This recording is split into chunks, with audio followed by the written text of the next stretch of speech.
नमस्कार, मैं अमित और आप देख रहे हैं आंखें न्यूज 24। आज पूर्व केंद्रीय मंत्री लोक जनशक्ति पार्टी के संस्थापक स्वर्गीय रामविलास पासवान की चौथी पुण्यतिथि है। आज उनकी पुण्यतिथि के अवसर पर उनके पैतृक गांव खगड़िया जिला के शहरबन्नी में लोक जनशक्ति पार्टी रामविलास के द्वारा विशेष कार्यक्रम का आयोजन किया गया।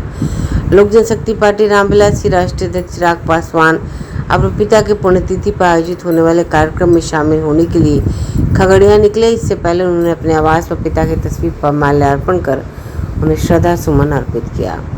चिराग पासवान ने कहा कि उनके पिता की कमी हर पल खलती है। जैसे जैसे दिन गुजर रहा है वैसे वैसे याद और ताज़ा होती जाती है। आज 4 साल हो गए अपने पापा से जुदा हुए। 4 साल पहले उनका निधन हुआ था। आज उनके पिता की हर बात हमेशा याद आती है। उन्होंने कहा कि आज जिस तरीके से अपने पिता के सपनों को साकार करने का प्रयास किया, वो देखकर उनके पिता जहां भी होंगे खुश होंगे। मुझे लगता है मैं अपने सपनों को साकार करने के रास्ते पर निकल चुका हूं। ये मेरे तो पिता हैं।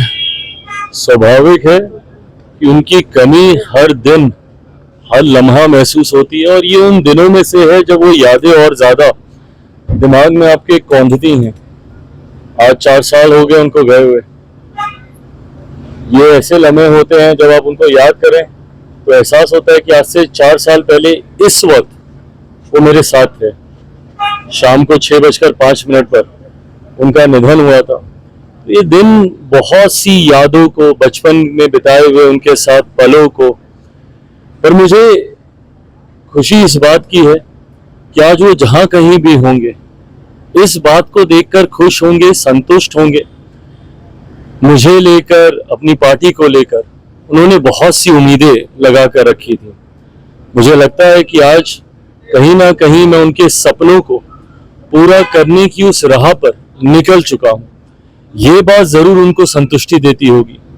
पार्टी को जिस मजबूत स्तर पर वो देखना चाहते थे, आज पार्टी के सांसदों की बात हो, अलग राज्यों में हमारे विधायकों की बात हो, संगठन देश भर में जिस तरीके से पार्टी का मजबूत हुआ है, ये तमाम वो विषय थे जिनको उन्होंने हमेशा प्राथमिकता देने का कार्य किया।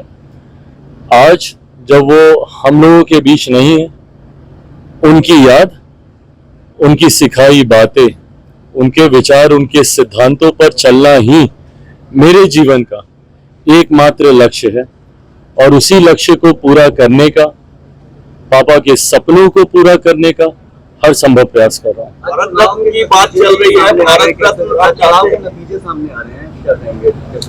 देखिए, अभी जस्ट रुझान आने शुरू हुए हैं। मैं मानता हूँ, उम्मीद करता हूँ, जिस तरीके से भाजपा ने दोनों राज्यों में मेहनत की है, जिस तरीके से हरियाणा में 10 साल का कार्यकाल भारतीय जनता पार्टी का रहा है, मैं मानता हूँ कि जनता कहीं ना कहीं विश्वास करती है भारतीय जनता पार्टी, मेरे प्रधानमंत्री जी पर। उम्मीद करता हूं कि शाम तक जब परिणाम पूरी तरीके से आएंगे वो उसी आधार पर होंगे जिसकी अपेक्षा हम लोग करते हैं। इसको नींद नहीं आ रही है, विपक्ष के लोग कह रहे हैं। काफी अहम बताया जा रहा है विधानसभा चुनाव। देखिए, केंद्रीय गृह मंत्री जी से मुलाकात हुई है, कई विषयों पर हम लोग की चर्चा हुई, हम लोग की मुलाकातें हुई। मौजूदा राजनीतिक परिस्थितियां जिसमें स्वाभाविक है कि आगामी बिहार के विधानसभा के चुनाव है, बिहारी हूँ, बिहार राज्य हमेशा से मेरे लिए प्राथमिकता रहा है, उसको लेकर भी चर्चा हुई। कई और राज्यों में, झारखंड में, अलग अलग राज्यों में जहाँ पे चुनाव होने हैं, उसको लेकर भी हम लोगों की सकारात्मक चर्चा हुई है। मैं मानता हूँ कि आने वाले दिनों में उस सकारात्मक चर्चा के परिणाम भी हम लोग को देखना। इसको नींद नहीं आती, इस तरह के विपक्ष के लोग कह रहे मानसिक स्थिति उनकी ठीक नहीं है जब से बीजेपी के साथ गए हैं। क्या मिलेगा इस तरीके की व्यक्तिगत टिप्पणी करके? मैं पूछना चाहता हूँ ना परिवार के लोगों, ये विपक्ष के लोगों से, भाई उनके भी परिवार में सदस्य हैं। संभवतः किसी ना किसी को उम्र के किसी ना किसी दौर पे कोई ना कोई परेशानी होती होगी। क्या इस तरीके से आप अपने परिवार के सदस्यों पे टीका टिप्पणी करेंगे? राज्य के मुख्यमंत्री हैं वो। मैंने हमेशा कहा है कि नीतियों पर घेरिए ना, घेरिए मेरी सरकार को, बिहार में हो, केंद्र में हो, नीतियों पर सवाल उठाइए, हम लोग की कार्यशैली पर सवाल उठाइए। पर इस तरीके से व्यक्तिगत आरोप प्रत्यारोप कर किसी के स्वास्थ्य को लेकर इस तरीके से भ्रम फैलाना, किसी की उम्र को लेकर, किसी के बर्ताव को लेकर, हाव भाव को लेकर इन बातों से बिहार या बिहारियों का क्या फायदा होने वाला है, क्या लाभ होने वाला है? ये दर्शाता है कि विपक्ष किस तरीके से मुद्दाहीन है। उनके पास कहने के लिए अब कुछ बचा नहीं है, इसलिए इस तरीके की बातों का इस्तेमाल करके ओछी नीची राजनीति का वो परिचय दे रहे हैं। भारत रत्न की बात चल रही है। भारत रत्न अब चाहते हैं नीतीश जी और रामविलास पासवान जी को मिले, जिस तरीके से उनका व्यक्तित्व रहा है भारत के राजनीति में दोनों नेताओं का। देखिए, मेरा विश्वास मेरे प्रधानमंत्री आदरणीय नरेंद्र मोदी जी पर है। कुछ मांग कर लिया तो क्या लिया। मैं मानता हूं कि मेरे प्रधानमंत्री जी का जो रिश्ता मेरे नेता, मेरे पिता आदरणीय रामविलास पासवान जी से रहा है, मुझे, मेरी पार्टी को, मेरे दल को, मेरे कार्यकर्ताओं को उनसे कुछ मांगने की जरूरत नहीं है। आज से लगभग 3 साल पहले जब मेरे नेता, मेरे पिता आदरणीय रामविलास पासवान जी को उनके निधन के बाद जब भारत पद्म भूषण से जब उनको सम्मानित किया गया था, उस वक्त भी हम में से किसी ने उसकी मांग नहीं की थी। ये मेरे प्रधानमंत्री जी का प्यार और वो रिश्ता जो मेरे नेता का मेरे प्रधानमंत्री जी के साथ था, मेरे पिता का मेरे प्रधानमंत्री जी के साथ था, उसकी पुनः एक झलक देखने को मिली जब उन्होंने स्वतः उन्हें पद्म भूषण से सम्मानित करने का काम किया।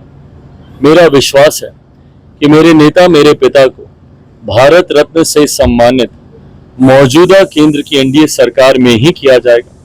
मेरे प्रधानमंत्री जी की सोच के आधार पर ही उनको भी ये सम्मान दिया जाएगा, ये मेरा विश्वास है। बंगले की पॉलिटिक्स होती है। आपने बंगला खाली किया था, कोई सामान नहीं ले गए थे, लेकिन तेजस्वी ने जो बंगला खाली किया, बीजेपी आरोप लगा रही कि सारे सामान ले गए। चिराग पासवान जी, नीतीश कुमार को लेकर कहा जा रहा है कि उनको अधिकारी कंट्रोल कर रहे हैं और उनको कार्यक्रम में बोलने नहीं दिया जा रहा। जो भी मेरे मुख्यमंत्री को रत्ती भर भी जानता है, वो जानता है कि वो किस तरीके से मजबूत इच्छा शक्ति वाले व्यक्ति हैं। मैंने बार बार कहा है कि उनकी नीतियों से, उनकी सोच से, उनकी रणनीतियों से आप सहमति या असहमति दर्ज करा सकते हैं, पर कोई मेरे मुख्यमंत्री को कंट्रोल करे, मुझे नहीं लगता कि मेरे मुख्यमंत्री की कार्यशैली को जो भी दर्शकों से देख रहा होगा वो इस बात से कभी सहमत होगा। पुनः मैं दोहराता हूं, विपक्ष के पास कोई मुद्दा नहीं है। व्यक्तिगत आरोप, व्यक्तिगत टिप्पणी, यही बाकी रह गया है विपक्ष के हाथ में। रिटायरमेंट ले लेना चाहिए नीतीश कुमार को, विपक्ष के लोग कह रहे हैं अब 25 में रिटायरमेंट ले लेना चाहिए। जो लोग ये सपना देख रहे हैं उन लोगों को शायद इस बात की जानकारी है कि मुख्यमंत्री जी के ही नेतृत्व में आगामी 2025 का चुनाव एनडीए का गठबंधन लड़ने जा रहा है। आंखें जो आपका चैनल है उसके लिए और उसके दर्शकों के लिए 2 लाइन की हम शुभकामनाएं अपने ढंग से देते हैं। आप सब में मिठास घुल जाए बांसुरी और बीन की तरह, और लोग आपको भी प्यार करने लगे वैक्सीन की तरह। हंसते रहें, मुस्कुराते रहें और देखते रहें आंखें न्यूज 24। अगर आपने अभी तक हमारे चैनल को सब्सक्राइब नहीं किया है तो हमारे चैनल को जल्द से जल्द सब्सक्राइब करें, लाइक करें, शेयर करें। अगर आप भी अपने दुकान, प्रतिष्ठान, school, college, coaching centre, restaurant, cafe का विज्ञापन देना चाहते हैं, वो भी किफायती दर पर, तो आंखें न्यूज़ 24 लेकर आया है आपके लिए एक सुनहरा मौका। आंखें न्यूज़ 24 न्यूज़ पोर्टल की दुनिया में बिहार का सबसे उभरता हुआ चैनल, जहां बिहार झारखंड से जुड़े तमाम बड़ी खबरें देखने को मिलती है। तो देर किस बात की, आज भी जुड़े आंखें न्यूज़ 24 के साथ। संपर्क करें हमारे व्हाट्सएप नंबर 8935876430 पर। क्या आप पत्रकारिता के क्षेत्र में अपना कैरियर बनाना चाहते हैं? तो आज ही Royal Ashoka Institute of Mass Communication and Journalism में अपनी जगह सुनिश्चित करें। आर्यभट्ट ज्ञान विश्वविद्यालय पटना से मान्यता प्राप्त 100% प्लेसमेंट के साथ royal Ashoka Institute of Mass Communication and journalism नामांकन जारी है।